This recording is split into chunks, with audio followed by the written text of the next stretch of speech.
میں کی 10 تاریخ۔ تو اس لیے اس عنوان پر کچھ باتیں آپ کے سامنے رکھنا چاہتا ہوں۔ پہلی بات تو یہ ہے کہ لوگ سیاست کا لفظ لیتے ہی بعض شریف قسم کے لوگ سمجھتے ہیں کہ سیاست یعنی بدعنوانی اور دغابازی، دھوکے بازی، رشوت خوری کے سوا کوئی اور چیز نہیں ہے۔ اس لیے سیاست کا دین سے کوئی تعلق نہیں، دین کا سیاست سے کوئی تعلق نہیں، دینداروں کا، مسلمانوں کا، شریف لوگوں کا سیاست سے بالکلیہ کوئی تعلق ہی نہیں ہونا چاہیے۔ پہلے تو اس غلط فہمی کو میں دور کر دوں کہ اگرچہ کہ آج سیاسی میدان میں لوگ اترے ہوئے ایسے بہت سے ہو گئے ہیں کہ بدعنوانیاں بہت ہو رہی ہیں، اور رشوت خوری کا اور دوسرے بہت سی چیزوں کا غلط اقدامات ان کے جو ہوتے ہیں وہ تو عام ہو گئے ہیں، لیکن اس کا مطلب یہ نہیں ہے کہ شریف لوگوں کا اس میں کوئی حصہ، شریف لوگ اس میں کوئی دخل دینا نہیں چاہیے، سیاست میں بالکل سیاست سے الگ ہو جائیں، یہ بات بھی غلط ہے۔ اس لیے کہ شریف لوگ اگر پوری طرح سے اس میدان کو، سیاست کے میدان کو چھوڑ کر کے صرف غنڈوں کے حوالے کر دیں گے، غلط قسم کے لوگوں کے حوالے کر دیں گے، تو اور بھی زیادہ ان کے لیے کھلے عام جو چاہے کریں، دروازہ کھلا رہے گا۔ اس لیے شریف لوگوں کو بھی اس میں آنا چاہیے، پڑھے لکھے لوگ بھی آنا چاہیے، تاکہ یہ غلط قسم کے لوگ کم سے کم ہوں۔ دوسری بات یہ ہے کہ انتخابات میں بہت سے لوگ سمجھتے ہیں کہ ہم ووٹ ڈالیں گے تو ہمارا ووٹ، اس سے کیا فائدہ ہونے والا ہے۔ چند دن پہلے ایک صاحب سے ملاقات ہوئی، میں نے کہا کہ کوئی سرگرمی ہمارے علاقے میں کچھ نظر نہیں آ رہی ماضی کی طرح۔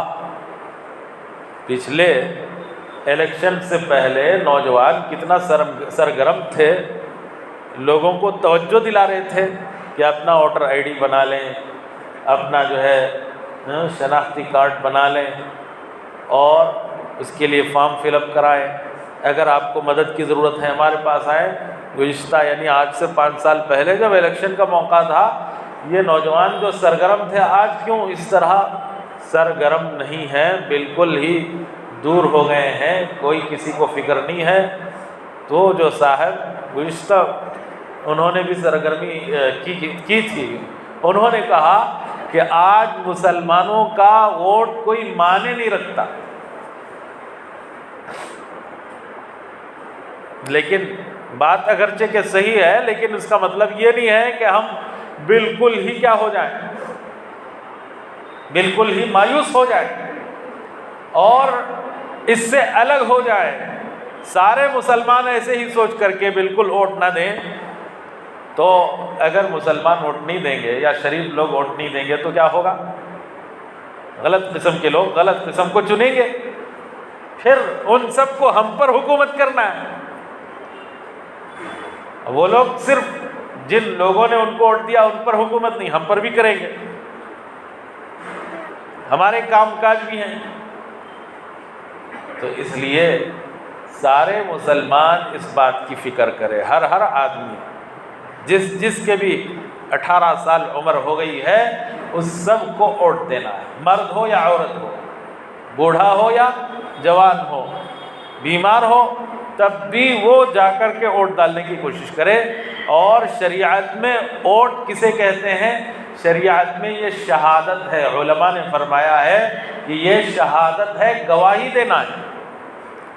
قرآن میں اللہ نے کہا وَلَا تَكْتُمُوا الشَّهَادَةَ، گواہی کو نہ چھپاؤ، وَمَن يَكْتُمْهَا فَإِنَّهُ آثِمٌ قَلْبُهُ، جو کوئی آدمی گواہی کو چھپاتا ہے تو اس کا دل بیمار ہے، وہ دل کے اعتبار سے بیمار ہے، گنہگار ہے۔ آثم کے معنی گنہگار، دل کے اعتبار سے گنہگار ہے جو گواہی کو چھپاتا ہے۔ تو اس لیے ووٹ ڈالنا یہ گواہی دینا ہے۔ کس بات کی گواہی دینا؟ کہ میں جس آدمی کو چن رہا ہوں، جس کے نشان پر میں بٹن دبا رہا ہوں، وہ آدمی اس لائق ہے، اس کا اہل ہے کہ اس کو ہمارے اوپر ایم ایل اے بنایا جائے، کونسلر بنایا جائے، ایم پی بنایا جائے، جو بھی بنایا جائے۔ تو اس لیے ہم گواہی دے رہے ہیں۔ اب گواہی دینے کے لیے جب بلایا جا رہا ہے، اس وقت کوئی آدمی گواہی نہ دے اور اس گواہی کو چھپائے تو وہ گنہگار ہوگا۔ اس لیے اس بات کا عزم کریں اور اہتمام کریں کہ ہر مسلمان کو جس کے پاس بھی شناختی کارڈ ہے ضرور ووٹ ڈالنے کے لیے جانا ہے، چاہے جتنی لمبی قطار ہو، قطار میں ٹھہرے رہیں، دھوپ ہے یا کوئی اور جو ہے موسم کی وجہ سے تکلیف ہو رہی ہے، سب تکلیف کو برداشت کریں، صبح سویرے جا کر کے ووٹ ڈالیں، تاخیر نہ کریں۔ کبھی تاخیر کرنے سے کیا ہوتا ہے کہ غلط فائدہ اٹھانے والے بہت سے ہیں، غلط فائدہ اٹھائیں گے کہ ابھی تک کوئی نہیں آیا ہے اس لیے اس کا یوز کر سکتے ہیں، ایسا کسی کو موقع نہ مل سکے۔ اس لیے آپ جلد سے جلد صبح سویرے جا کر کے ووٹ ڈالیں، مرد بھی، عورتیں بھی، خواتین بھی۔ پردے کو مسئلہ نہ بنائیں، نقاب ہٹانا پڑے گا، اور پھر جی آپ حج کے لیے جاتے ہیں، عمرے کے لیے جاتے ہیں، امیگریشن میں پوچھتا ہے آفیسر یا اس کا جو بھی پی اے ہوتا ہے، وہ کہتا ہے کہ نقاب ہٹانا پڑے گا ورنہ ہم آپ کو فلائٹ میں بیٹھنے نہیں دیں گے، آپ کو امیگریشن میں پاس نہیں کریں گے۔ تو چونکہ ضرورت ہے اس لیے ضرورتاً فوٹو بھی نکالتی ہے خواتین، اور ضرورتاً اپنا نقاب ہٹا کر کے چہرہ بھی دکھاتی ہے تاکہ جو فریضہ ہے، حج ہے یا عمرہ ہے، وہ ادا ہو سکے۔ اگرچہ کہ نفلی حج ہے، نفلی عمرہ ہے، اس میں بھی نقاب ہٹاتے ہیں، اجازت دی گئی ہے، ضرورتاً اجازت دی گئی ہے۔ اسی طرح یہ بھی ضرورت ہے، اور یہ جو ضرورت ہے صرف ایک فرد کی نہیں، وہ تو ایک فرد کی، یہ تو پوری ملت کی ضرورت ہے۔ یہ اگر کوئی خدا نخواستہ غلط آدمی آ گیا تو 5 سال تک اس کا خمیازہ پوری ملت کو، پوری قوم کو، تمام مسلمانوں کو بھگتنا پڑے گا۔ اس وقت جو حالات اب دیکھ رہے ہیں اس کی وجہ ایک تو اعمال ہیں، ہمارے اعمال، ہمارے عقائد، اعمال سے بڑھ کر عقائد، جیسے میں نے گزشتہ جمعہ بھی کہا تھا، لیکن دوسری طرف ظاہری اسباب بھی ہیں، اس لیے کہ ہم کو دعا بھی کرنا ہے، دعا بھی کرنا ہے، اعمال بھی درست کرنا ہے۔ صرف جب ایک چیز کی ترغیب دی جاتی ہے تو دوسری چیز کو بھول جاتے ہیں، دوسری چیز کی ترغیب دی جاتی ہے پہلی چیز کو بھول جاتے ہیں، یہ بات غلط ہے۔ ہم جتنے اسباب ہیں تمام اسباب کو اختیار کریں گے تو یہ بھی ایک سبب ہے کہ سارے مسلمان صحیح آدمی کو متفقہ طور پر چنیں، متفقہ طور پر سارے مسلمان صحیح آدمی کو چنیں۔ ہماری کسی سے جو ہے دوستی ہے یا رشتہ داری ہے جس کی وجہ سے ہمیں معلوم ہے کہ یہ نااہل ہے، پھر بھی اس کو ووٹ دینا، یہ تو اور زیادہ بڑا گناہ ہے۔ گواہی نہ دینے سے زیادہ جھوٹی گواہی بڑا گناہ ہے۔ جیسے میں نے کہا وَلَا تَكْتُمُوا الشَّهَادَةَ، گواہی کو نہ چھپاؤ، یعنی ووٹ جو ڈالنا ہے گواہی دینا، اس سے نہ رکو، یہ جو کہا جا رہا ہے اس سے گناہ ہوگا۔ پھر آگے اگر جھوٹی گواہی دیں گے تو اس سے بڑا گناہ ہوگا، جھوٹی گواہی سے اس سے بڑا گناہ۔ فاجتنبوا الرجس من الاوثان واجتنبوا قول الزور، قرآن میں آیا ہے فاجتنبوا الرجس، گندگی سے اپنے آپ کو بچاؤ، من الاوثان، گندگی کیا ہے؟ بتوں کی پوجا کرنا۔ اس کے ساتھ ہی اللہ کہہ رہے ہیں واجتنبوا قول الزور، اور جھوٹی گواہی سے بچاؤ اپنے آپ کو۔ جھوٹی گواہی کیا ہے؟ کہ ہمیں معلوم ہے کہ فلاں آدمی اس قابل نہیں ہے، وہ اہل نہیں ہے، یا تو پیسے لے کر، یا رشتہ داری کی وجہ سے، یا کسی اور بات کی وجہ سے ہم غلط آدمی کو ووٹ ڈال رہے ہیں کہ وہ ہمارا کام بنا دے گا۔ صرف میرا ایک ذاتی کام بنانے کا اس نے وعدہ کیا ہے، میرا مسئلہ ذاتی حل کرنے کا وعدہ کیا ہے، اور آپ کو معلوم ہے کہ یہ ساری ملت کے لیے نقصان دہ ہے۔ اور یہ سوچنا کہ ایک ہی تو میں آدمی ہوں جو غلط آدمی کو ووٹ دیا ہوں، میرے ایک ووٹ سے کیا فرق پڑے گا؟ اس طرح اگر 10% 20% آدمی بھی اس طرح سوچ کر کے میں ایک ہی تو غلط ڈال رہا ہوں باقی سب صحیح، یا یہ کہ میں ایک ہی آدمی ووٹ نہیں ڈال رہا ہوں، اس طرح سوچیں گے تو پھر کیا ہوگا؟ 10% 20% اس طرح کے لوگ سوچ کر کے ایسے اپنا جو ہے غلط فیصلہ لیں گے، تو اس کا خمیازہ 5 سال تک پوری قوم کو، بلکہ 5 سال نہیں ہو سکتا ہے، اس طاقت کی وجہ سے آگے کے لیے بھی وہ راستے ہموار کر لیں۔ تو اس لیے اپنے مستقبل کا سوچیں، دور اندیشی مسلمان میں ہونا چاہیے، دور اندیشی، یہ آگے کا سوچنا ضروری ہے، اور صرف اپنی ذات کا نہیں، پوری ملت کا سوچنا ضروری ہے۔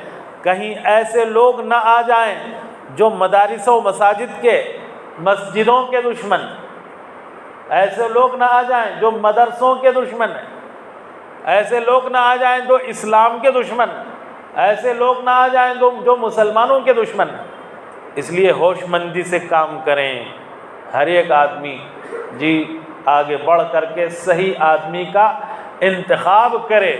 اگر صحیح آدمی کون ہے خود پتہ نہیں لگا سکتے، تو جو لوگ عقل مند ہیں، جو لوگ ہوش مند ہیں، اور جو عمائدین شہر ہیں، ان سے مشورہ کریں، مشورہ کر کے صحیح آدمی کا انتخاب کریں۔ تو اس لیے میں نے کہا کہ ایک تو یہ کہ یہ گواہی ہے، ووٹ کی حیثیت شریعت میں گواہی کسی ہے، علماء نے فرمایا۔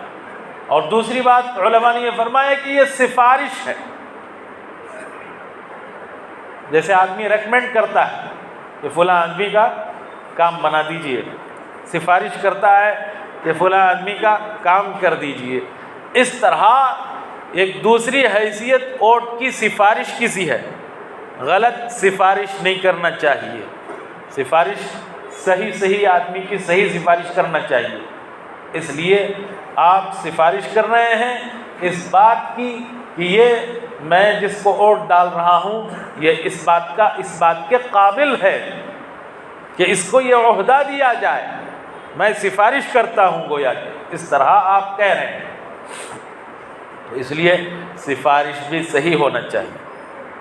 اور تیسری بات یہ ہے کہ وہ ہمارا جو مسائل ہیں حکمرانوں تک پہنچانے کے لیے واسطہ ہے، واسطہ اور وکیل کی حیثیت رکھتا ہے۔ ہم خود حکمران تک نہیں پہنچ سکتے ہمارے مسائل کے حل کرنے کے لیے، تو اس لیے ہم اس کو واسطہ بنا رہے ہیں، تو واقعی اس لائق ہے یا نہیں ہے، واقعی اس قابل ہے یا نہیں ہے، اس کا اہل ہے یا نہیں ہے، یہ دیکھنا پڑے گا۔ اگر خود معلوم نہیں کر سکتے تو جن لوگوں کو یہ بات معلوم ہے ان لوگوں سے مشورہ کریں گے۔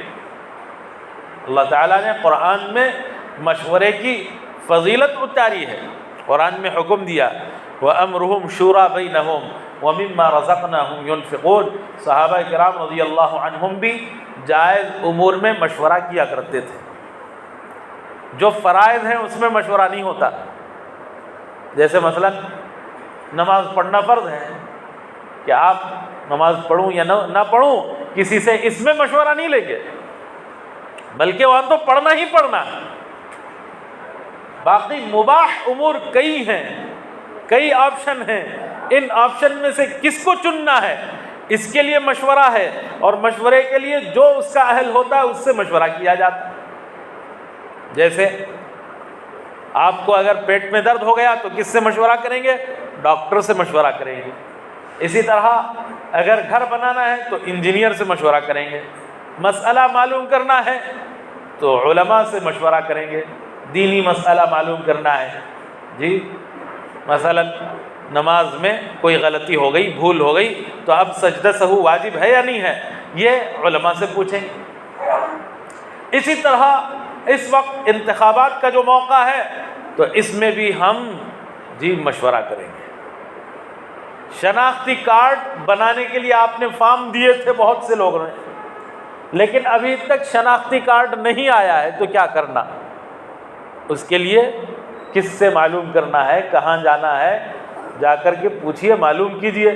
اگر وہ پوسٹ آفس سے آنے والا ہے پوسٹ کے ذریعے سے، پوسٹ مین کا نمبر لے کر کے اس سے بات کیجئے کہ کیوں نہیں آیا میرا شناختی کارڈ ابھی تک۔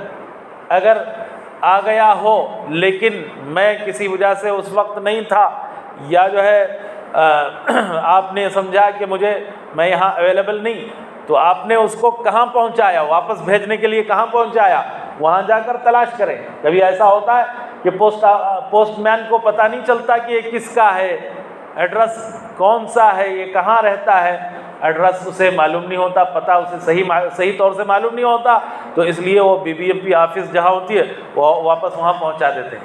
اور وہ لوگ بھی ریٹرن کرنے کے لیے جی تیاریاں کر رہے ہوتے ہیں، اس لیے آپ وہاں جا کر معلوم کر سکتے ہیں کہ ہمارا شناختی کارڈ ہے یا نہیں ہے، یعنی ووٹر ID ہے، آ گیا ہے یا نہیں آ گیا ہے، معلوم کریں، اور اس کو حاصل کر کے پھر ووٹ دینے سے ایک دن پہلے یا 2 دن پہلے معلوم کر لیں کہ کون سا ہمارا بوتھ ہے، کس بوتھ میں جا کر کے، کس اسکول میں جا کر کے ہم کو ووٹ ڈالنا ہے۔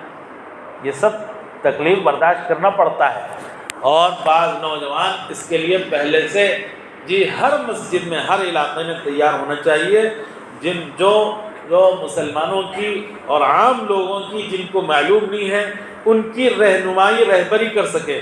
چنانچہ جمعیت العلماء نے یہ اعلان مسجدوں میں کرنے کے لیے جی آپ حضرات کے سامنے اس کو بتانے کے لیے بھیجا ہے۔ دیکھیے 10 مئی کو اول وقت میں ووٹ ڈالنا ضروری سمجھیں، اور ووٹ ڈالنے میں پیش آنے والی دشواریوں کو، مثلا قطار لمبی ہے، یا ایک بوتھ سے دوسرے بوتھ کو جانا پڑے، یا نام تلاش کرنے میں تھوڑا انتظار، یا ادھر ادھر چکر لگانا پڑے، چاہے اس میں کئی گھنٹے لگ جائیں، اس کی پرواہ نہ کرتے ہوئے اپنا حق ووٹ ہر حال میں استعمال کرنے کو لازم اور ضروری سمجھیں، اور اس حق کا ضرور استعمال کریں۔ نمبر 2، ووٹ ڈالنے میں تاخیر کرنا نقصان دہ ہو سکتا ہے۔